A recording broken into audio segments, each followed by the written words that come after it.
갈라디아서 4장 18절부터 20절입니다.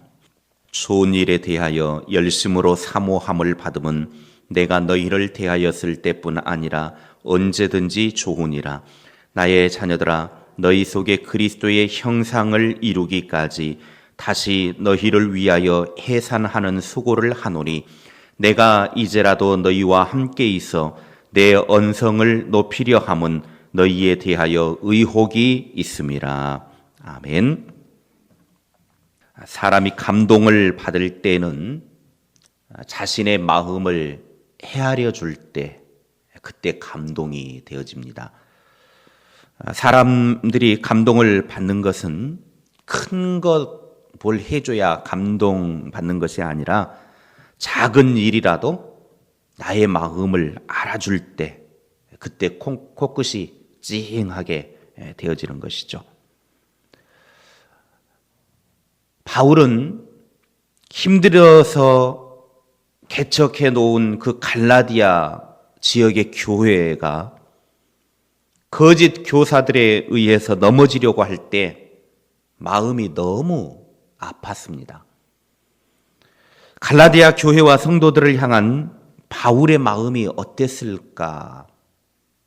바울의 심정이 어땠을까 하는 그 마음을 오늘 말씀을 보면서 느끼게 되어집니다. 바울은 첫째로 배신감을 느꼈습니다. 18절을 보면 바울은 큰 배신감을 갖게 되었는데 갈라디아 교회에 조용히 들어온 거짓 교사들이 선한 동기와 진실한 마음으로 친절을 베푼다고 하면 바울이 그런 마음을 갖지는 않았겠는데 그들의 의도는 거짓 교사들이 들어와서 성도들을 유혹을 하고 그들의 믿음을 뒤흔드는 행위를 보면서 강력하게 그들을 꾸짖고 있습니다. 바울이 전한 복음으로 인해 세워진 교회가 이단 사설에 쉽게 넘어가는 모습을 보면서 큰 배신감을 느끼게 된 것입니다. 자기가 온 힘을 다해 복음을 전해서 또 교회를 세워서 그들로 하여금 참된 믿음에 거하도록 그렇게 세워놓았는데 그들이 쉽게 이단 사설에 넘어가는 모습을 보면서 너무나 큰 마음의 배신감을 느끼게 되었다라고 하는 것이죠. 둘째, 해산의 고통을 겪고 있습니다. 19절에 나의 자녀들아 너희 속에 그리스도의 형상을 이루기까지 다시 너희를 위하여 해산하는 수고를 하노니. 바울은 갈라디아 지역에 있는 교회 성도들의 마음속에 예수 그리스도가 자리 잡고 형성이 될 때까지 또다시 해산의 고통을 겪어야 했습니다. 그들을 영적으로 다시금 태어나도록 하기 위해서 정말로 해산하는 수고를 가지고 복음을 전하고 또 양육하고 교회를 세워서 그들의 믿음을 든든하게 세워놓았는데 한 영혼을 그 하나님 앞에 세우는 것이 그게 쉬운 일입니까? 얼마나 어려운 게 영혼 구원이고 그들의 믿음을 세워주는 것입니까? 정말 힘든 일이죠. 그런데 그렇게 어렵게 힘들게 해산하는 그런 고통을 가지고 하나님의 사람으로 그리스도의 형상으로 세워놓았는데 이단 사설들의 거짓 교사들 가르침에 쉽게 넘어가서 하나님의 형상을 잃어버린다는 것. 그러니 그들을 또 다시 해산의 수고를 가지고 그리스도의 형상을 심겨두어야 되니 얼마나 고통스럽겠냐라는 거죠. 해산의 고통을 겪고 있는 것입니다. 그들을 다시 빼앗겨버린 영혼들을 하나님의 사람으로 세우기 위해서 영적으로 해산의 고통을 겪게 된 것입니다. 셋째, 의심의 마음을 갖게 되었습니다. 20절에 내가 이제라도 너희와 함께 있어 내 언성을 높이려 함은 너희에 대하여 의혹이 있음이라.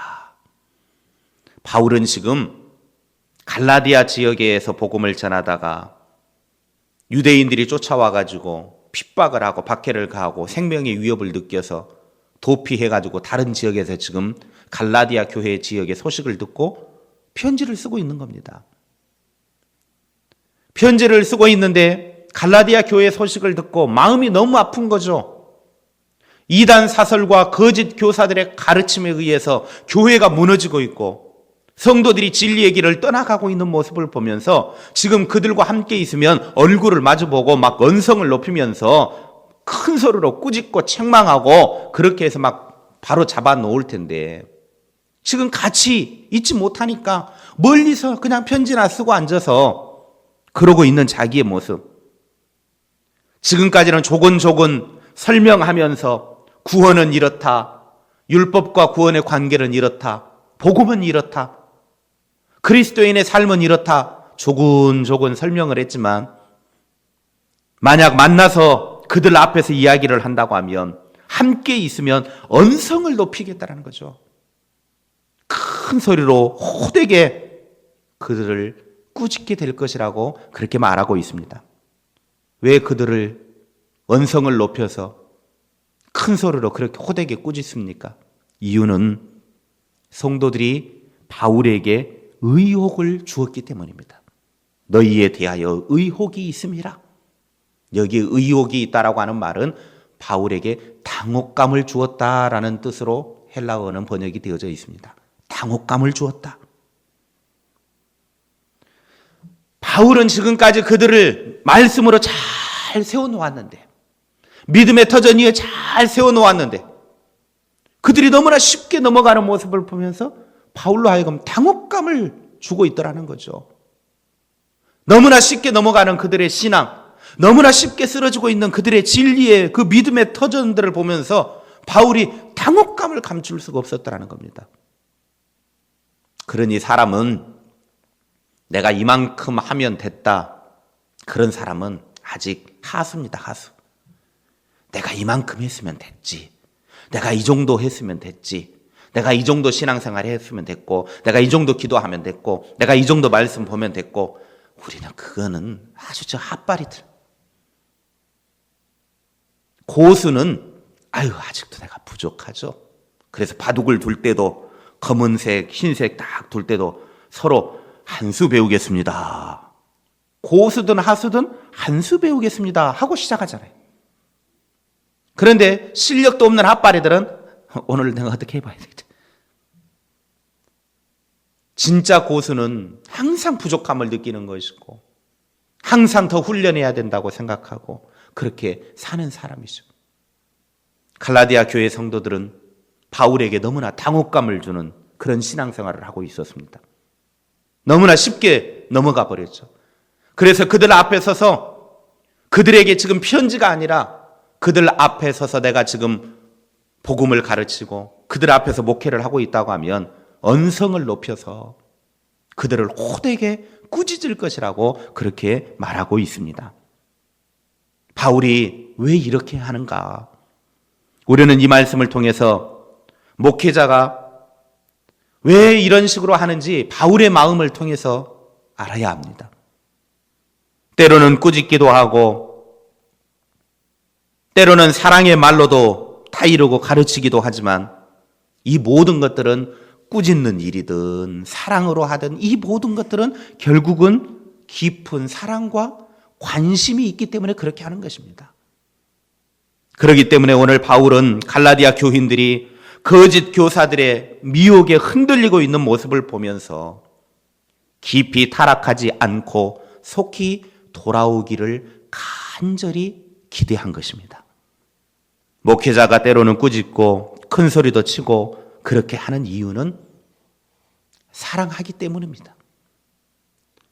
기대치가 있기 때문입니다. 그래야 하는데 그러지 못하니까 안타까워서 그러는 것입니다. 사랑하지 않으면 뭘 하든지 그냥 내버려 둡니다. 사랑하니까 꾸짖기도 하고 사랑하니까 매도 드는 것이고 사랑하니까 사랑한다고 이야기도 해주는 것이고 사랑하니까 보호해 주기도 하는 것이고 사랑하니까 다 해주는 것입니다. 포기해버리면 네 마음대로 해라. 네 마음대로 해라. 뭘 하든지 말든지, 잘 되든지 말든지, 믿음이 잘 되든지 말든지, 신앙생활 제대로 하든지 말든지 포기해버리면 그냥 방치해둬버려요. 이리가 뜯어먹든지 말든지 그냥 내버려 두는 거예요. 그러나 사랑하면 혼내기도 하고 강하게 질타하기도 하고 그렇게 하는 것입니다. 그게 부모의 마음이고 그게 목회자의 마음이요 하나님의 마음이기도 합니다. 하나님도 이스라엘 백성들이 하나님을 떠나서 범죄하는 인생이 되어졌을 때, 멸망의 길을 가고 있을 때 얼마나 호되게 꾸짖었습니까? 구약의 모습들을 보면요, 구약 성경을 보면 거의 대부분이 90% 이상의 내용들이 하나님의 호된 꾸짖음입니다. 하나님의 강한 질타입니다. 너희들 언제까지 그렇게 살래? 언제까지 그렇게 멸망의 길을 갈래? 그렇게 죽음의 길을 가면서도 왜 평안하다, 평안하다, 왜 문제가 없다고 말하느냐? 너희들 그렇게 죽음의 길을 가면서도. 그래서 도저히 말로 안 되니까 고통을 막 가하잖아요. 핍박을 가하잖아요. 이방 나라에 강한 나라들을 일으켜 세워가지고 전쟁을 통해서 멸망당하게 만들고 포로가 되게 만들고 막 고통을 가하잖아요. 그래도 이 돌대가리들이 깨닫지를 못해요. 그렇게 얻어 터지고도. 비단 구약시대에 사는 사람들만 그러겠습니까? 오늘 이 시대 사람들도요, 거의 사는 건 똑같습니다. 생각하는 것, 행동하는 것 별반 차이 없습니다. 그 사람이 그 사람이에요. 우리도 마찬가지 아닙니까? 그렇게 호되게 꾸짖고 책망하고 똑바로 살아라, 말씀대로 살아라, 하나님 중심으로 살아라, 진리의 말씀을 붙들고 하나님 중심으로 살아라 해도요, 말 안 들어요. 그러다가 또 하나님 앞에 여러 가지 환난과 시련 당하고 고난 당해도 깨닫지를 못해요. 구약의 사람들이나 이 시대 사람들이나 별반 차이 없습니다. 우리는 그 하나님 아버지의 마음이 오늘 우리에게 전달되어져야 되고, 또 바울이 갈라디아 교회를 향한 그런 질타의 마음들이 갈라디아 교회 성도들이 알아야 될 마음이고, 오늘 이 시대의 목회자들이 그냥 좋다가 아니라 잘못되어졌을 때 책망하고 질타하고 그런 것들이 나를 향한 아직도 사랑이 있구나, 그 마음이 전달되어지고 그 마음을 알아서 하나님 앞에 바로 서고 진리의 말씀을 붙잡고 하나님 중심으로 아름다운 신앙생활로 돌아올 때 그것이 하나님의 마음이 전달되어지는 것입니다. 저와 여러분의 삶 속에 하나님 아버지의 그 마음이 전달되어져서 그 안타까운 마음들이 변하여 기쁨이 되어지고 감격이 되어지는 아름다운 삶이 되어질 수 있기를 주님의 이름으로 축원합니다.